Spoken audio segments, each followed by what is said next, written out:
દરેક નીતિની સામે કાયદાની રીતે ઊભો રહેતો SSK ન્યૂઝ ચેનલ। તાપી નદીના ઉપરવાસ અને કેચમેન્ટ એરિયામાં ભારે વરસાદને લઈ ફરી ઉકાઈ ડેમમાંથી પાણી છોડાતા કોઝવેની સપાટી વધી ગઈ છે, જેથી ફરી તંત્ર કામે લાગ્યું હોય તેમ લાગી રહ્યું છે। હવામાન વિભાગની આગાહી વચ્ચે ફરી સુરત શહેર સહિત તાપી નદીના ઉપરવાસમાં અને કેચમેન્ટ એરિયામાં વરસાદની એન્ટ્રી થઈ છે।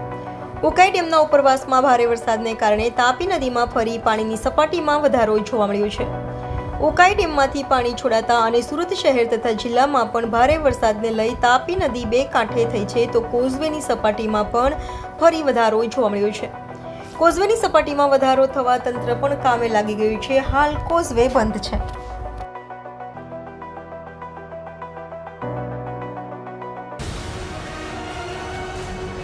દરેક નીતિની સામે કાયદાની રીતે ઊભો રહેતો SSK ન્યૂઝ ચેનલ।